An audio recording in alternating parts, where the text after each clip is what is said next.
ओर से सवाल खड़े किए गए, आपको लगता है कि आप लोगों के जो सुझाव हैं सरकार उनको मानेगी? मुझे नहीं पता सरकार हमारे सुझाव मानेगी कि नहीं मानेगी, लेकिन सरकार जो कर रही है वो पिछड़ों के खिलाफ, अति पिछड़ों के खिलाफ, दलितों के खिलाफ, शोषित वंचित समाज के खिलाफ एक बहुत बड़ा षड्यंत्र है, एक बहुत बड़ी साजिश है। राहुल गांधी जी ने जातिगत जनगणना को एक बड़ा मुद्दा बनाया और लोगों ने, राहुल जी ने मिलकर नरेंद्र मोदी की नाक रगड़वाकर उनको मनवाया ये करने के लिए। लेकिन उसके बावजूद, क्योंकि वो संघ से प्रेरित हैं, क्योंकि वो नहीं चाहते कि पिछड़ों को आगे आने का मौका मिले या दलितों को उनका हक मिले या अति पिछड़ों को उनका हक मिले, जिस तरह की जातिगत जनगणना वो करा रहे हैं इसका कोई फायदा नहीं है। क्योंकि हिंदुस्तान के अलग अलग प्रांतों में, अलग अलग भाषाओं में एक ही जाति को कई नाम से जाना जाता है। तो जब आप ओपन एंडेड सवाल पूछ रहे हैं आपकी जाति क्या है, किसी ने बता दिया मेरी, सपोज किसी ने यादव कहा, कोई उसको राव कहेगा, कोई उसको अहिर कहेगा, तो ये तीन अलग अलग जातियां नोट हो जाएंगी।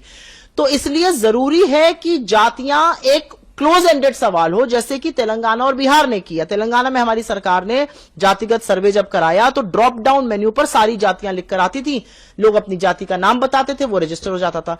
ऐसे क्या होगा, 50,000 जातियां आ जाएंगी, पता ही नहीं चलेगा किसकी कितनी आबादी है, आकलन ही नहीं कर पाएगा किसको कितना हक मिलना चाहिए।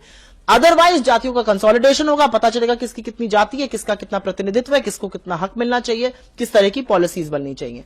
तो मेरे हिसाब से तो खरगे जी ने और राहुल जी ने जो पत्र लिखा है वो बड़ा सकारात्मक है और उस पर सरकार को कार्रवाई करनी चाहिए, अन्यथा जातिगत जनगणना का कोई मतलब ही नहीं है। लेकिन बीजेपी असल में जातिगत जनगणना करना ही नहीं चाहती है, इसलिए नहीं करना चाहती क्योंकि अगर आप उनकी सोच को देखिए, आरएसएस से प्रेरित हैं वो लोग। आरएसएस ने आज तक किसी दलित, किसी पिछड़े को अपना हेड बनाया है?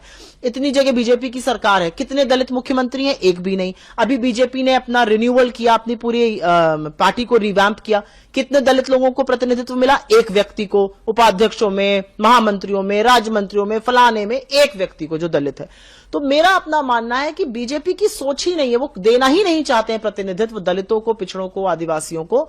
और जो नेता विपक्ष राहुल गांधी जी ने और नेता प्रतिपक्ष राज्यसभा और कांग्रेस सांसद खरगे जी ने किया है वो बड़ा सकारात्मक सुझाव दिया है कि आप जैसे बिहार और तेलंगाना ने किया था वैसे जातिगत जनगणना कराइए, उससे सब कुछ कंसोलिडेट होगा।